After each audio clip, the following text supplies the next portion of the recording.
السلام علیکم ورحمۃ اللہ وبرکاتہ۔ کیا حال ہے سب کا؟ ٹھیک ہے؟ اللہ ہم سب کو صحت اور ایمان کی بہترین حالت میں رکھے۔ آپ کو پتہ ہے ہم نے شروع کیا ہوا ہے کورس اہل بیت کا، اور ہم نے 4 رسول اللہ صلی اللہ علیہ وآلہ وسلم کی صاحبزادیوں کے بارے میں جو ہے وہ 4 حصے مکمل کیے، اور آج اس کا 5واں حصہ ہے جو امہات المومنین سے شروع ہوگا، اور وہ یقیناً ہوگا سیدہ خدیجہ الکبریٰ رضی اللہ تعالی عنہا سے، جن کا نام خدیجہ تھا، جن کی کنیت ہند تھی، اور جن کا لقب طاہرہ تھا۔ کب تھا؟ یہ وہ زمانہ تھا جو جاہلیت کا زمانہ تھا، جس میں عورتیں بن ٹھن کر، بناؤ سنگھار کر کے، آوارہ گردی میں کہہ لیں آپ، یا بے حیائی کا فلی دور کہہ لیں آپ، یعنی لباس وغیرہ میں ان کی جو تھے وہ بے حیائی کی جھلک ہوا کرتی تھی، ان کے انداز میں کوئی باپردگی کا تو رواج ہی نہیں تھا۔ تو سیدہ خدیجہ الکبریٰ کو اس زمانے میں طاہرہ کہتے تھے، جن کا کردار صاف تھا، بے داغ تھا۔ تو یہ وہ زمانہ تھا جب بے حیائی عام تھی، اور اس زمانے میں سیدہ خدیجہ الکبریٰ کو طاہرہ کہتے تھے، یعنی پاک، صاف، پاکیزہ اخلاق والی۔ سیدہ خدیجہ کے باپ مکہ کے بہت اہم، امیر ترین، شریف النفس تاجروں میں سے تھے۔ تو یعنی گھرانہ اتنا شریف تھا کہ انہوں نے شریف گھرانے کی ایک خاتون فاطمہ بنت زائدہ، ان کو منتخب کیا شادی کے لیے، اور ان کے ساتھ شادی کی، یعنی یہ خدیجہ الکبریٰ کی ماں تھی۔ تو اگر ان کے جو ہے وہ ان کو دیکھیں، ہم نسب کو دیکھیں تو خویلد بن اسد بن عبد العزیٰ بن کسی پہ جا کے یہ نسب جو ہے رسول اللہ صلی اللہ علیہ وآلہ وسلم کے ساتھ جا کے مل جاتا ہے، ان کے نسب کے ساتھ۔ سیدہ خدیجہ جب بڑی ہوئیں، شادی کی عمر کی ہوئی، جیسے کہ ہم نے یہ دیکھا کہ جو لوگ ہیں عرب کے، وہ بچیاں بہت جلدی بڑی ہو جاتی تھیں، ان کی شادی بھی جلدی ہو جاتی تھی۔ تو پہلا جو نکاح تھا سیدہ خدیجہ الکبریٰ کا، وہ ابو حالہ بن نباش تمیمی سے ہوا، جس میں سے غالباً ان کے 1 یا 2 بچے تھے۔ اب مطلب اس کے بارے میں بھی روایات جو ہیں وہ مختلف آتی ہیں۔ تو ان کی ڈیتھ ہو گئی، وہ فوت ہو گئی۔ تو اس کے بعد دوسرا نکاح سیدہ کا ابو خالہ کے بعد عتیق بن عابد مخزومی سے ہوا تھا، جس میں سے سیدہ خدیجہ الکبریٰ کی ایک بیٹی، اور بعض کے نزدیک وہ بیٹا تھا، ہند تھا۔ اسی نسبت سے سیدہ خدیجہ الکبریٰ کی جو وہ کنیت ہے وہ ہند کہلائی۔ اچھا، اب اتفاق کی بات دیکھیں، ان کے دوسرے جو شوہر ہیں وہ بھی فوت ہو گئے، اور وہ ایک بڑے امیر ترین شخص تھے، تو ان کی بھی کافی پراپرٹی سیدہ خدیجہ الکبریٰ کے حصے میں آئی، اور کچھ آپ کے جو والد گرامی تھے وہ تقریباً 20 عام الفیل میں، یعنی وہ سال جس میں رسول اللہ صلی اللہ علیہ وآلہ وسلم 20 سال کے ہو گئے تھے، تو خرب الفجار کے نام سے ایک لڑائی ہوئی تھی۔ تو اس میں خدیجہ الکبریٰ کے جو والد گرامی ہیں نا، وہ فوت ہو گئے تھے، یعنی ان مارے گئے تھے لڑتے ہوئے۔ تو چونکہ وہ سارا مال و متاع ان کا کثرت سے تھا، اور ایک ہی بیٹی تھی، یہ سارا کا سارا سیدہ خدیجہ الکبریٰ کے حصے میں آیا۔ یعنی اگر ہم یوں کہیں کہ وہ مکہ کی امیر ترین خاتون تھیں، مالدار خاتون تھیں، تو کچھ یہ غلط نہ ہوگا، بلکہ روایات میں تو آتا ہے ان کے پاس سرخ خالص سونے کے ڈھیر تھے۔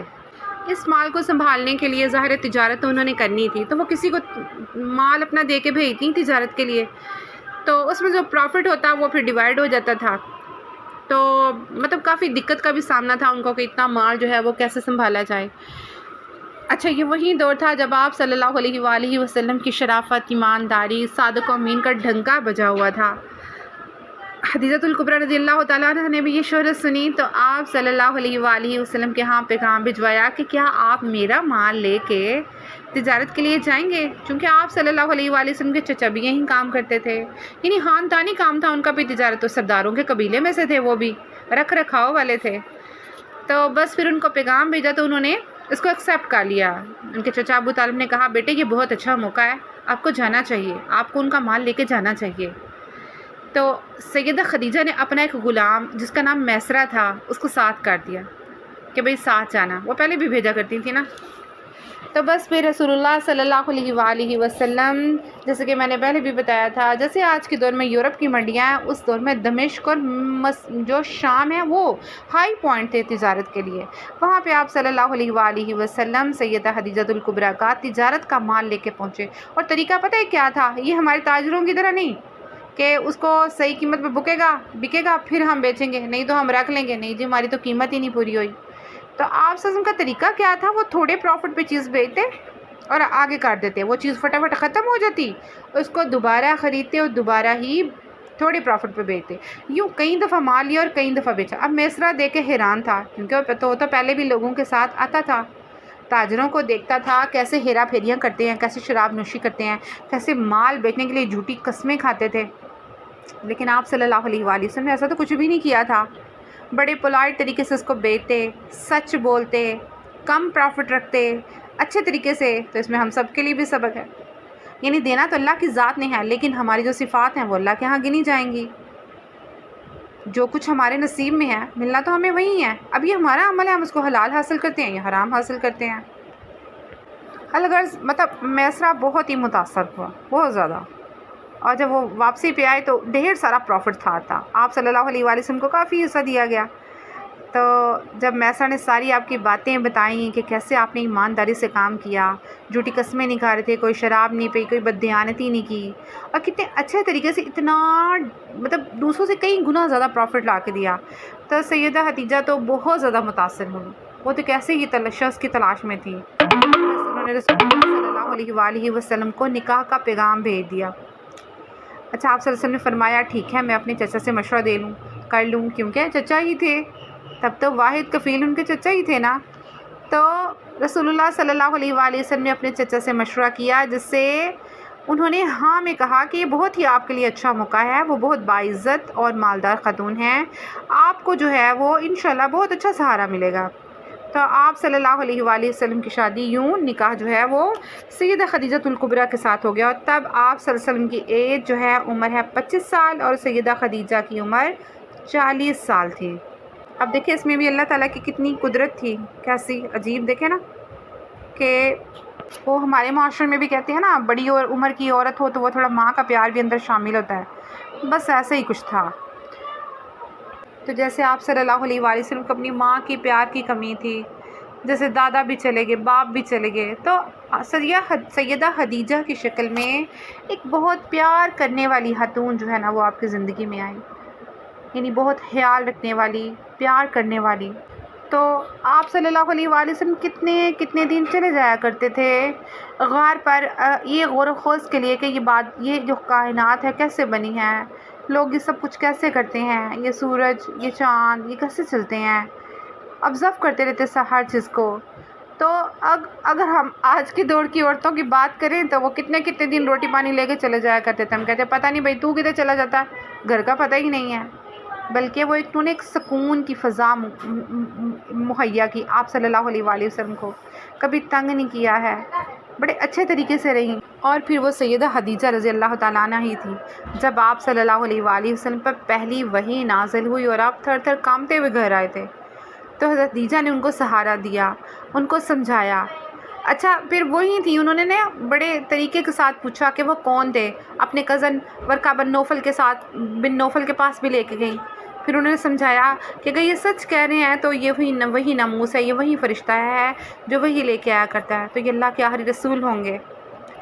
تو پھر سیدہ خدیجہ جو ہے نا، انہوں نے آپ کو پتہ ہے وہ چیک کرنے کے لیے کیا کیا، ایک دن آپ صلی اللہ علیہ وآلہ وسلم نے فرمایا کہ مجھے فرشتہ نظر آ رہا ہے، تو سیدہ خدیجہ نے کیا کیا، اپنے بال کھول لیے، آپ صلی اللہ علیہ وآلہ وسلم کو اپنی گود میں لے لیا، اور وہ کچھ جو میاں بیوی کے کلوز تھوڑے تعلقات ہوتے ہیں اس طرح کچھ کرنا شروع کر دیا۔ تو پھر پوچھا بتائیے اب آپ کو فرشتہ نظر آ رہا ہے؟ تو آپ صلی اللہ علیہ وآلہ وسلم نے فرمایا نہیں، اب وہ مجھے نظر نہیں آ رہا۔ تو پھر سیدہ خدیجہ نے کہا ہاں بالکل وہ جبرائیل امین ہی ہوں گے، وہ فرشتے ہی تھے، کیونکہ شیطان جو ہوتا ہے وہ اتنی گندی اس طرح کی حرکتوں پہ خوش ہوتا ہے، اور جو فرشتے ہوتے ہیں وہ میاں بیوی کے تعلقات سے حیا کھا کے چلے جاتے ہیں۔ بس پھر اسلام کا دور شروع ہوا اور سختیوں کا دور شروع ہوا، لوگوں نے وہ مسلمانوں کو جینا حرام کیا کہ العما، اتنی سختیاں پیش ہوئیں کہ حد نہیں، آپ صلی اللہ علیہ وآلہ وسلم کو سخت سختیوں کا سامنا ہوا۔ تو اس دور میں سیدہ خدیجہ کے پاس سرخ سونے کے ڈھیر تھے، جس کے پیچھے لوگ چھپ جاتے تھے، اتنے ان کے پاس سرخ سونا تھا۔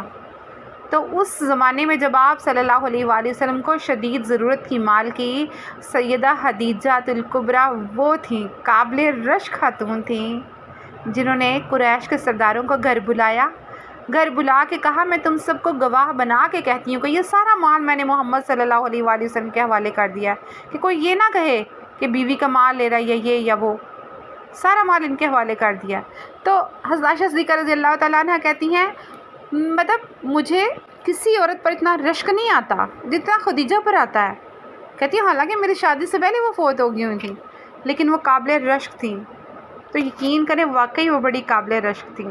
آپ کو پتہ ہے جب بندہ ایک نیکی کرتا ہے نا اس پر 10 نیکیاں ملتی ہیں، لیکن جب اللہ کی راہ میں 1 روپیہ خرچ کرتا ہے اس کو 700 نیکیاں ملتی ہیں۔ تو وہ کتنی قابل رشک تھی جنہوں نے سرخ سونے کے ڈھیر جو ہیں اللہ کی راہ میں خرچ کر دیے۔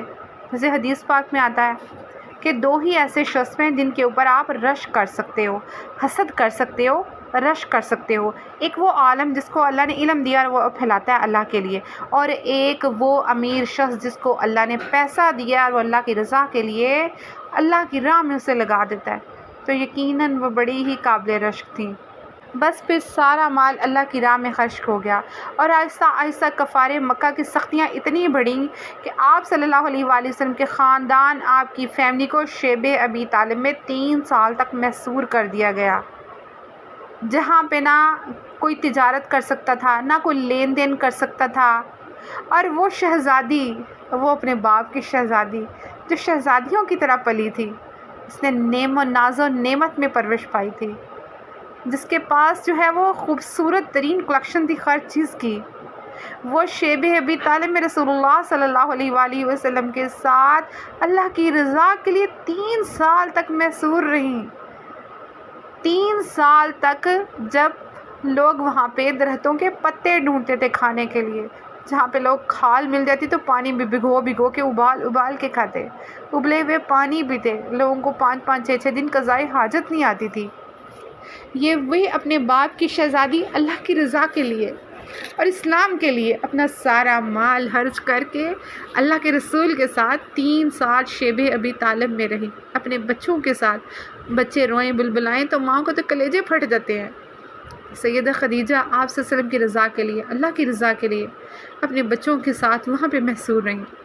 اور آپ کو پتہ ہے سیدہ خدیجہ وہ واحد خاتون تھی جن کو جبرائیل امین ایک دن آئے تو کہنے لگے یا رسول اللہ یہ وہ جو جا رہی ہیں، وہ غالباً کسی کام سے جا رہی تھیں، یہ وہ جا رہی ہیں، اللہ ان کو سلام کہتا ہے، اللہ ان کو سلام کہتا ہے۔ یہ وہ واحد خاتون تھی جن کو اللہ پاک نے اپنا سلام بھیجا تھا۔ بہترین ساتھی، بہترین بیوی، بہترین ساتھی تھی وہ رسول اللہ صلی اللہ علیہ وآلہ وسلم کی، جو ہر غم میں ڈھارس دیتی، جو السابقون الاولون میں سے تھیں۔ وہ پہلی خاتون تھی جنہوں نے اسلام قبول کیا۔ رسول اللہ صلی اللہ علیہ وآلہ وسلم ان کے جانے کے بعد اکثر خدیجہ الکبریٰ کو یاد کیا کرتے، تو عائشہ کہتی ہیں مجھے رشک آتا، مجھے جیلسی ہوتی ہے، میں کہتی یا رسول اللہ آپ کیا اس سرخ ہونٹوں والی بڑھیا کا ذکر کرتے رہتے ہیں؟ وہ ایک ہوتی ہے نا سوتنوں میں آپس میں تھوڑی ہوتی تو ہے۔ تو آپ صلی اللہ علیہ وآلہ وسلم فرماتے خدیجہ نے میرا تب ساتھ دیا جب سب نے میرا ساتھ چھوڑ دیا، اس نے مجھے تب سچا جانا جب سب نے مجھے جھٹلایا۔ یہ پیاری خدیجہ، یہ رسول اللہ صلی اللہ علیہ وآلہ وسلم کی پیاری بیوی شیب ابی طالب میں 3 سال سختیوں میں محصور رہیں اور آخرکار 10 نبوی کو یعنی نبوت کے 10ویں سال حضرت خدیجہ الکبریٰ 65 سال کی عمر میں تقریباً اللہ کے پاس چلی گئیں۔ اللہ کے رسول صلی اللہ علیہ وآلہ وسلم کو حضرت الکبریٰ کا اتنا سہارا تھا، اتنی ڈھارس تھی کہ اس کے بعد تقریباً آپ ٹوٹ گئے۔ یعنی سب سے پیار کرنے والی ہستی جس میں ماں کا پیار بھی جھلکتا تھا، بیوی کی رغبت بھی تھی، ساتھی بھی تھی، اس کا ساتھ چھوٹ گیا۔ اتنا دکھ ہوا کہ آپ صلی اللہ علیہ وآلہ وسلم نے اس سال کو عام الحزن یعنی غم کا سال قرار دیا۔ رضی اللہ تعالی عنہ خدیجہ الکبریٰ وہ تھیں جن کے ذریعے اللہ تعالیٰ نے رسول اللہ صلی اللہ علیہ وآلہ وسلم کو نہ صرف ایک خوبصورت ساتھی دیا بلکہ دنیا میں غنی کیا۔ جیسے اللہ تعالیٰ کہتے ہیں وَوَجَدَكَ عَائِلًا فَأَغْنَىٰ، اللہ نے آپ کو تھوڑا رزق میں کم پایا تو غنی کر دیا، اور یہ خدیجہ الکبریٰ رضی اللہ تعالیٰ عنہ کے ذریعے ہی تھا۔ آپ صلی اللہ علیہ وآلہ وسلم انتہائی احترام سے ان کا ساتھ دیتے، ان کا نام لیتے تھے۔ اچھا آپ کو پتہ ہے اس وقت جو ہے وہ نماز جنازہ کا کوئی کنسیپٹ تو تھا نہیں، تو خدیجہ الکبریٰ کو رضی اللہ تعالیٰ عنہ کو یوں ہی زمین میں دفن کر دیا گیا۔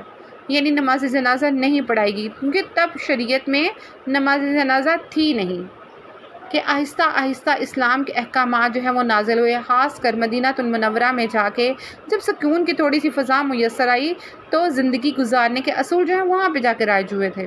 تو آپ صلی اللہ علیہ وآلہ وسلم ہمیشہ احترام سے ان کا نام لیتے تھے۔ جب بھی کوئی بکری وغیرہ ذبح کرتے تو کہتے خدیجہ کی فلاں دوست کو بھیج دو، خدیجہ کی فلاں دوست کو بھیج دو، یعنی ان کی دوستوں کا بھی احترام کرتے تھے۔ یہ تھی سیدہ خدیجہ الکبریٰ۔ یقیناً میں نے بہت شارٹ فارم میں ان کو بیان کیا ہے۔ ان کی سیرت، ان کا کردار تو ایسا ہے کہ اللہ نے اتنی خوبصورت ان کا کردار بنایا ہے کہ اللہ نے خود ان کو سلام بھیجا۔ رسول اللہ صلی اللہ علیہ وآلہ وسلم فرماتے ہیں، میں نے ہر شخص کے احسانوں کا بدلہ دے دیا ہے، لیکن یہ وہ واحد خاتون تھی جن کے متعلق رسول اللہ صلی اللہ علیہ وآلہ وسلم نے فرمایا، خدیجہ اور ابو بکر کے احسانات ایسے ہیں جن کا بدلہ اللہ ہی دے گا۔ یعنی اتنی خوبصورت تعریف، اتنی پرفیکٹ مکمل تعریف رضی اللہ تعالی عنہ۔ اللہ ہم سب کو بھی ان جیسا کردار دے، ان جیسی پاکیزگی دے، ان جیسا اپنے میاں کا ساتھ دینے والا بنائے، جیسے انہوں نے قناعت کی، جیسے انہوں نے امیری میں بھی ان کا ساتھ دیا، غریبی میں بھی، برے وقت میں بھی، اچھے وقت میں بھی اپنی خاوند کی ڈھارس بنی۔ تو اس میں ہم سب کے لیے جو نا ایک بہت ہی خوبصورت سبق ہے کہ انہوں نے رسول اللہ صلی اللہ علیہ وآلہ وسلم کے لیے اور اسلام کے لیے اپنی ذات مکمل طور پر مٹا دی تھی۔ اپنا مطلب وہ کہتی میں ایک بہت شہزادی تھی، شہزادیوں کی طرح پرورش پائی، میں نہیں رہ سکتی شیب ابی طالب میں، یا میں نہیں اس طرح گزارا کر سکتی ہے، یا میرے پاس تو بہت مال ہے۔ نہیں، انہوں نے اللہ کی رضا کے لیے اپنی ذات کو مٹا دیا اور اللہ نے ان کو ذکر کو بلند کیا، رضی اللہ تعالی عنہ۔ السلام علیکم۔ السلام علیکم ورحمۃ اللہ وبرکاتہ۔ کیا حال ہے سب کا؟ ٹھیک ہے؟ اللہ ہم سب کو صحت اور ایمان کی بہترین حالت میں رکھے۔ آپ کو پتہ ہے ہم نے شروع کیا ہوا ہے کورس اہل بیت کا، اور ہم نے 4 رسول اللہ صلی اللہ علیہ وآلہ وسلم کی صاحبزادیوں کے بارے میں جو ہے وہ 4 حصے مکمل کیے، اور آج اس کا 5واں حصہ ہے جو امہات المومنین سے شروع ہوگا، اور وہ یقیناً ہوگا سیدہ خدیجہ الکبریٰ رضی اللہ تعالی عنہا سے۔